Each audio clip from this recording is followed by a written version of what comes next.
నమస్కారం, welcome to 1 TV news.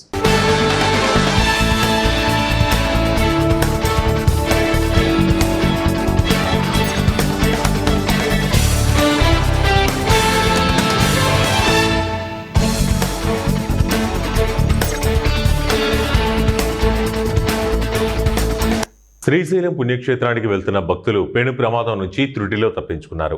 వారు ప్రయాణిస్తున్న కారులో ఒక్కసారిగా మంటలు చెలరేగడంతో అది పూర్తిగా దగ్ధమైంది. ఈ ఘటన నాగర్ కర్నూలు జిల్లా అమరాబాద్ మండలం కృష్ణగిరి సమీపంలో చోటు చేసుకుంది.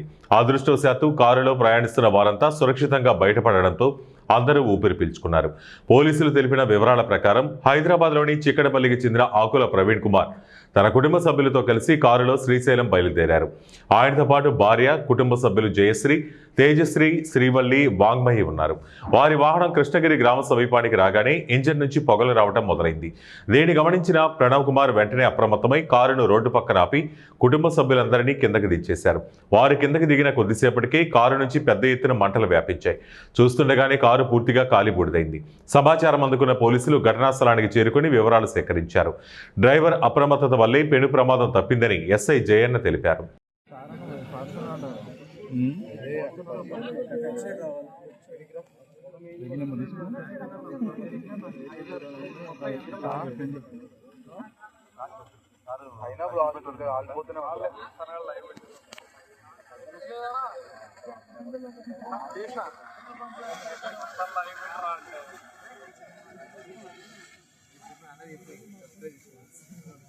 Like, subscribe, debba.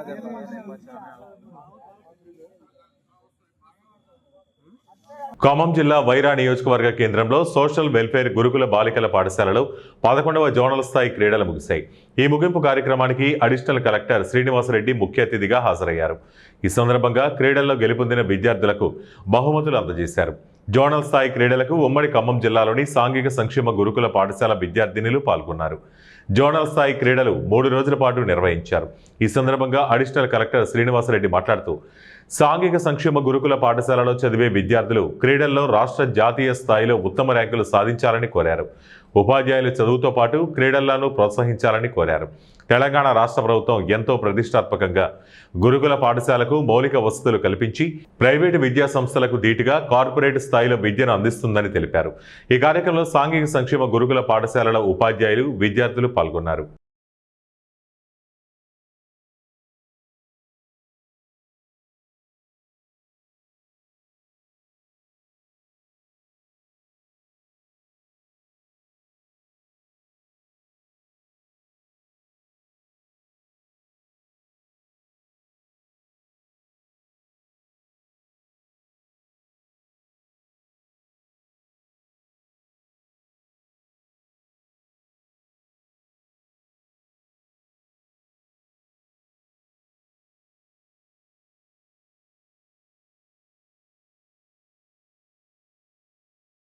కూటమి ప్రభుత్వం సచివాలయాల పేర్లు మార్చి గతంలో దోచుకు తిన్న జన్మభూమి కమిటీ సభ్యులను వాటికి ఇన్ఛార్జీలుగా నియమించుకోవడం దుర్మార్గపు చర్య అని వైఎస్ఆర్ కాంగ్రెస్ పార్టీ అంబేద్కర్ కోనసీమ జిల్లా అధ్యక్షులు, మాజీ ఎమ్మెల్యే చిర్ల జగ్గిరెడ్డి విమర్శించారు.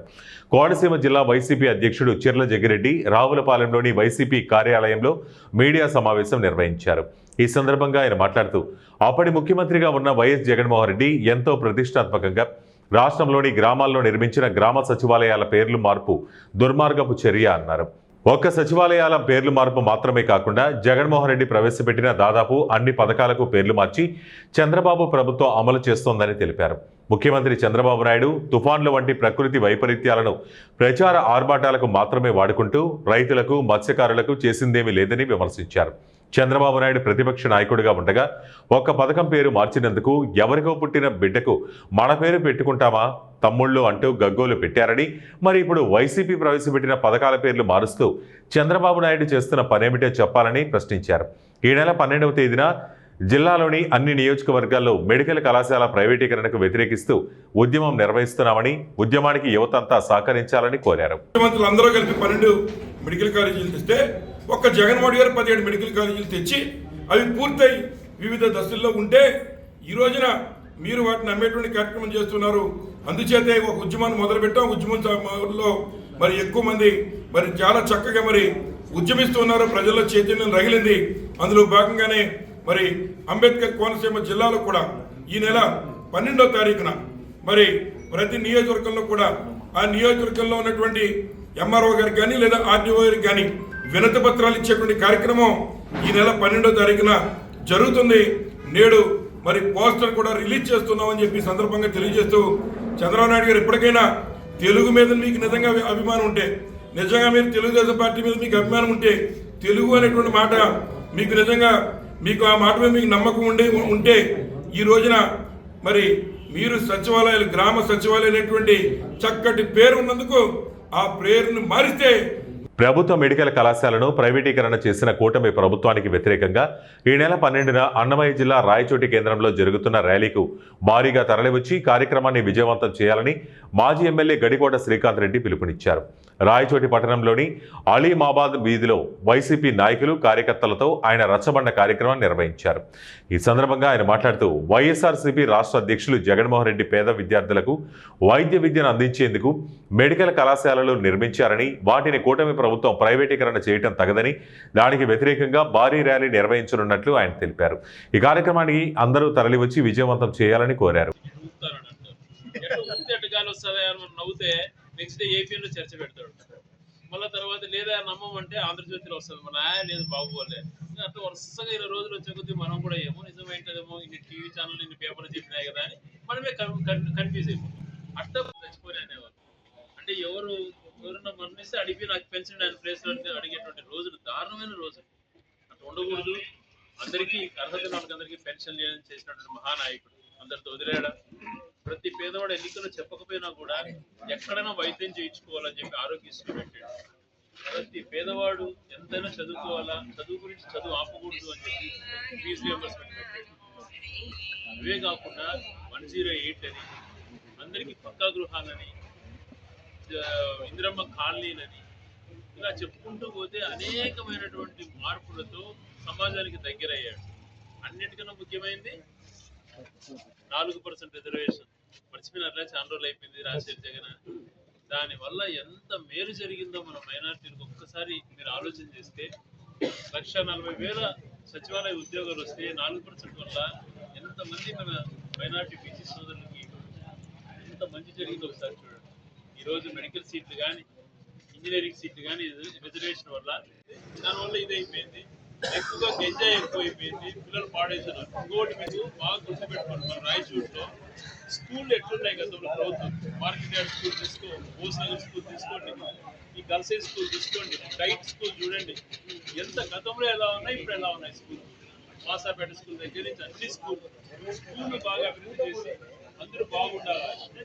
సో మీరు కూడా పిల్లలు ఆలోచన చేయండి, ఏది మంచి ఏది చెడు, ఎవరు మంచి చేశారు ఈ ఊరికి. ఈరోజు చూస్తే రాయచోటి జిల్లానే విడిపోతున్నాం. మదనపల్లి జిల్లా చేస్తే రాయచోటి భవిష్యత్తు ఏమైపోతుంది, వెనుకబడిపోతుంది. మదనపల్లి పోతే రాయచోటికి నెక్స్ట్ భవిష్యత్తు ఉండదు. చిన్న తాలూకాలు అయిపోయి కలెక్టర్ కూడా ఎవరు రావాలి పని చేయడానికి. మనం అంతా మంచి చేయాలని ఆలోచన చేస్తే ఈ రోజు దాన్ని రోజు రోజుకు దిగజారుస్తుంది. ఇలాంటి పరిస్థితులలో మీరంతా ఆలోచన చేయండి, ఎవరు మంచి ఏంటని. తర్వాత ఇంకొకటి కూడా, మీరందరూ కూడా రోజు కూర్చో ప్రతి ఒక్కరు డబ్బులు తిన్నారు. అమ్మఒడి కానీ, చేయిత కానీ, ఆసరా కానీ, ఏది నెల నెల అకౌంట్లో పడిపోతున్నాయి డబ్బులు, నెల నెల పడిపోయినాయి అకౌంట్లో ప్రతి ఒక్కరికి. ఇప్పుడు కొట్టుకుంటున్నారు ఆడలంతా, ఎందుకు ఈ చంద్రబాబు ఎక్కినాడు, ఏమి అకౌంట్లో ఏ డబ్బులు పడడం లేదు, ఏం రావడం లేదు. ఏదో అమ్మఒడి కూడా ఇచ్చినారంటే కొందరికే. ఆ జగన్ హయాంలో ప్రతి ఇంటికి టీడీపీలా వైసీపీలా ప్రతి ఒక్కరు డబ్బులు తిన్నారు. అదంతా గమనించుకోవాలి అందరూ ఆడోళ్ళు. జగన్ పరిపాలన ఎట్లా ఉంది, మీరు నీతి నిజాయితీగా ఉండే లీడర్ని ఎంచుకోండి. ఈయన మంచోళ్ళు వీళ్ళు మంచోళ్ళు నేను చెప్పాను. నీతి నిజాయితీ ధర్మం ఎవరి పక్కా ఉంది. ఆడోళ్ళకి డబ్బులు పడతారు, మా పిల్లలు డాక్టర్ అవుతారా లేదా అది గమనించుకొని ఓటు వేయండి. నేను చెప్పేది ఒకటే. పలమనేరు పరిరక్షణ సమితి సేవలు అభినందనీయమని చిత్తూరు జిల్లా పలమనేరు శాసనసభ్యులు అమరనాథ్ రెడ్డి కొనియాడారు. ఎప్పటిదాకా పలమనేరు పరిరక్షణ సమితి చేపట్టిన సేవలను గుర్తించి ఈ మధ్యకాలంలో స్వచ్ఛంద్ర సేవ అవార్డును ప్రభుత్వం అందించింది. దీంతో రాష్ట్ర స్థాయిలో స్థానిక మున్సిపల్ కార్యాలయం, ప్రభుత్వం ద్వారా జిల్లా స్థాయిలో ఉత్తమ ఎన్జీఓగా పలమనేరు పరిరక్షణ సమితులు అవార్డులను దక్కించుకున్నాయన్నారు. దీంతో శనివారం స్థానిక తెలుగుదేశం పార్టీ కార్యాలయంలో పలమనేరు పరిరక్షణ సమితి సభ్యులను ఎమ్మెల్యే అభినందించి శుభాకాంక్షలు తెలిపారు. సామాజిక సేవా కార్యక్రమాల్లో మరింత ముందుకు వెళ్లాలని వారికి ఆయన సూచించారు. ఈ సందర్భంగా పీపీఎస్ నాయకులు ఎమ్మెల్యేకు ఓ వినతి పత్రాన్ని సమర్పించారు. పలమనేరు రెవెన్యూ డివిజన్ ప్రధాన కేంద్రం కావడంతో ఈ ప్రాంతానికి రవాణా సౌకర్యం అత్యవసరమని, ప్రస్తుతం రైల్వే మరియు హైవే యాక్సెస్ లేకపోవడం వల్ల సాఫ్ట్వేర్ ఉద్యోగులు, రైతులు, విద్యార్థులు తీవ్ర ఇబ్బందులు ఎదుర్కొంటున్నారని సమితి ప్రతినిధులు తెలిపారు. వేలాది మంది పలమనేరు మరియు పరిసర ప్రాంతాల ప్రజలు ప్రతిరోజు బెంగళూరు, చెన్నైలకు ఉపాధి, విద్య, వ్యాపార అవసరాల కోసం ప్రయాణిస్తున్న నేపథ్యంలో బుల్లెట్ రైలు మరియు ఎక్స్ప్రెస్ హైవే యాక్సెస్ కల్పిస్తే ఈ ప్రాంతం అభివృద్ధికి పెద్ద ఊతమవుతుందని వారు వివరించారు.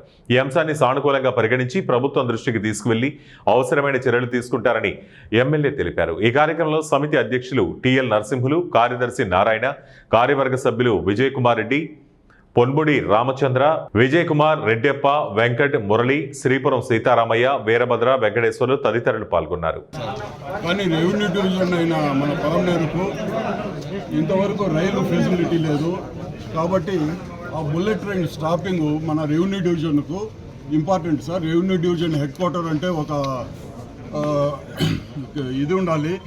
కనెక్టివిటీ అనేది మదనపల్లి కానీ, పుంగనూరు కానీ, ఇటు గుడియాతం కానీ, పిల్లలు ఇక్కడ నుండి బెంగళూరు పోవటం కానీ, చెన్నైకి పోవటం కానీ ఇవంతా ఉంది. కాబట్టి బుల్లెట్ ట్రైన్ అనే దీనికి మీరు బుల్లెట్ ట్రైన్ స్టాపింగ్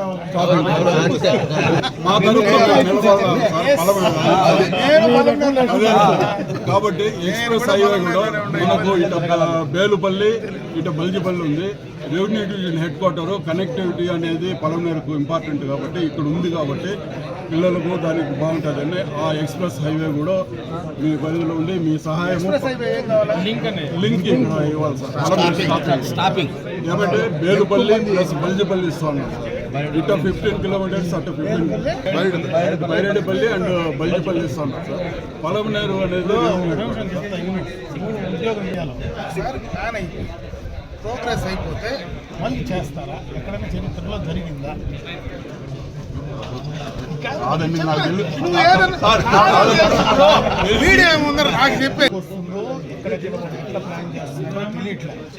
ప్లాన్ చేస్తే ఇక్కడ మళ్ళీ స్టాపింగ్ అనేటప్పటికి ఎక్కడ స్టేషన్స్ కట్టాలి కదా, ఎంత దూరంలో కట్టారు, ఎక్కడన్నా అవుట్లెట్లోనే పెట్టాడా లేదంటే ఏమని, ఇది మన పరిధిలో ఉండేది కూడా కాదు, ఇది గవర్నమెంట్ ఆఫ్ ఇండియాలో ఉండేది. ఒకసారి నేను ఎంపీకి దీన్ని బేస్ చేసుకుని ఎంపీకి కూడా రాస్తాను.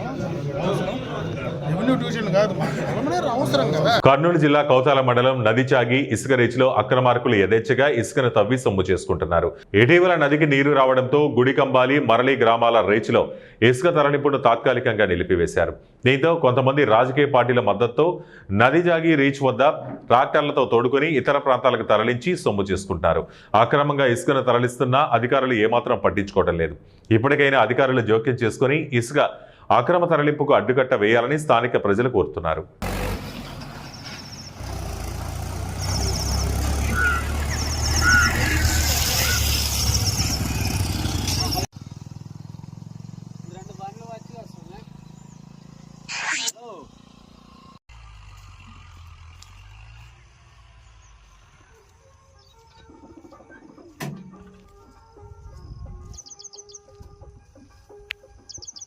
కర్నూలు జిల్లా మంత్రాలయం నియోజకవర్గంలో పలు గ్రామాల్లో రోడ్లు గుంతలమయంగా మారాయి. ఇటీవల వరుసగా కురుస్తున్న వర్షాల వల్ల రహదారులన్నీ అస్తవ్యస్తంగా తయారయ్యాయి. మంత్రాలయం మండలంలోని సులికేరి గ్రామం నుంచి అల్వి వెళ్లే ప్రధాన రహదారిలో వాహన రాకపోకలకు తీవ్ర ఆటంకం ఏర్పడుతుంది. ఈ రహదారి గుంతలమయం కావడంతో బురద నీటితో ఉండటం వల్ల అటుగా వెళ్తున్న వాహనాలు గుంతల్లో ఇరుక్కుపోతున్నాయని స్థానికులు ఆవేదన వ్యక్తం చేస్తున్నారు. గ్రామంలోని రోడ్లు పూర్తిగా ధ్వంసమై గుంతలు పడ్డాయని, అదేవిధంగా హాల్వీ గ్రామానికి వెళ్లే తారు రోడ్డు పూర్తిగా ధ్వంసం కావటమే కాక గుంతలమయంగా మారింది. చిన్నపాటి వర్షాలకే రహదారంతా బురదమయంగా మారుతుందని, ఎప్పటికైనా అధికారులు ఈ మార్గాన్ని పరిశీలించి రోడ్డు నిర్మాణం చేపట్టాలని ప్రజలు కోరుతున్నారు.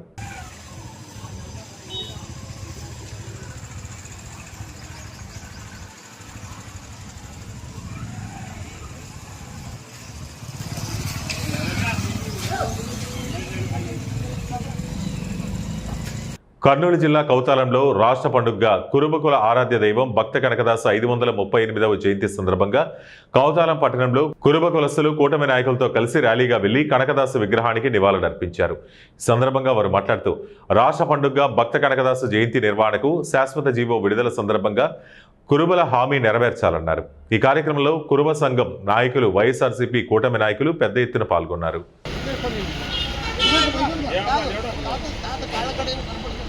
ఎర్రచందనం స్మగ్లర్లకు ఉప ముఖ్యమంత్రి పవన్ కళ్యాణ్ మాస్ వార్నింగ్ ఇచ్చారు.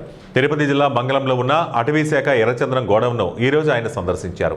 అక్కడ ఉన్న 8 గోడౌన్లలో నిల్వ చేసిన ఎర్రచందనం లాట్ల వివరాలను తెలుసుకున్నారు. ఏ, బి, సి మరియు నాన్ గ్రేడ్ల వారీగా దొంగల వివరాలు తెలుసుకుని రికార్డులు పరిశీలించారు. ప్రతి గోడౌన్లో రికార్డులను పరిశీలించిన అనంతరం ప్రతి ఎర్రచందనం దొంగకు ప్రత్యేక బార్కోడ్, లైవ్ ట్రాకింగ్ వ్యవస్థలను ఏర్పాటు చేయాలని అటవీ శాఖ అధికారులను ఆదేశించారు. పట్టుబడిన నాటి నుంచి విక్రయమయ్యే వరకు ఒక్క దొంగ కూడా మిస్ అవ్వకుండా కఠినమైన పర్యవేక్షణ ఉండాలని తెలిపారు. తొలుత తిరుపతి జిల్లా మామండూరు అటవీ ప్రాంతాన్ని పవన్ పరిశీలించారు. అడవిలో 4 కిలోమీటర్లకు పైగా ప్రయాణం చేశారు. 2 కిలోమీటర్ల మేర కాలినడకన ప్రతి చెట్టుని పరిశీలించారు. ఎర్రచందనం, అంకుడు, తెల్లమద్ది, వెదురుతో పాటు శేషాచలంలో మాత్రమే కనపడే అరుదైన మొక్కలు పరిశీలించి అటవీ అధికారుల నుంచి వివరాలు తెలుసుకున్నారు. నేపిరేయర్ రిజర్వ్ ఫారెస్ట్ వద్ద ఉన్న వాచ్ టవర్ నుంచి మొత్తం అటవీ ప్రాంతం పరిశీలించారు. వెలిగొండ, శేషాచలం అటవీ సరిహద్దులు, స్వర్ణముఖి నది ఎక్కడి నుంచి ఉద్భవిస్తుంది తదితర వివరాలు అధికారులను అడిగి తెలుసుకున్నారు. తొలుత తిరుపతి జిల్లా మామండూరు అటవీ ప్రాంతాన్ని పవన్ పరిశీలించారు. అడవిలో 4 కిలోమీటర్లకు పైగా ప్రయాణం చేశారు. 2 కిలోమీటర్ల మేర కాలినడకన ప్రతి చెట్టును పరిశీలించారు. అనంతరం మంగళంలోని అటవీ శాఖ ఎర్రచందనం గోదామును పరిశీలించిన అనంతరం పవన్ కళ్యాణ్ మాట్లాడుతూ గత ప్రభుత్వ హయాంలో దాదాపు 10,000 కోట్ల విలువైన ఎర్రచందనం అక్రమ రవాణా అయిందన్నారు. తాను బాధ్యతలు తీసుకున్న తర్వాత కర్ణాటక ప్రభుత్వంతో మాట్లాడితే దాదాపు 140 కోట్ల రూపాయల విలువైన ఎర్రచందనం వాళ్ళు పట్టుకున్నారని తెలిసిందన్నారు. కనీసం మళ్లీ అది మన రాష్ట్రానికి తిరిగి రాకపోగా వారికి ఆదాయం వచ్చిన విషయం చెప్పారని తెలిపారు. తాను అటవీ పర్యావరణ శాఖ మంత్రిగా బాధ్యతలు తీసుకున్న రోజు నుండి ఎర్రచందనం అక్రమ రవాణా అంశంపై సమీక్షలు జరుపుతూ అక్రమ రవాణా అడ్డుకునేందుకు అన్ని రకాలుగా చర్యలు తీసుకున్నామన్నారు. ఎర్రచందనం స్మగ్లర్లపై ఉక్కుపాదం మోపుతామని, ఈ వ్యవహారంలో ఇప్పటికే 4 కింగ్ పిన్లను గుర్తించామని తెలిపారు. ఇది వెంకటేశ్వర స్వామి గాయం నుంచి పుట్టిన చెట్టు. ఇది సెంటిమెంటల్గా దయచేసి దీన్ని శేషాచలం అడుగుల్లోని ఎర్రచందనాన్ని దయచేసి ఎవరు కొనగండి. That's my first appeal.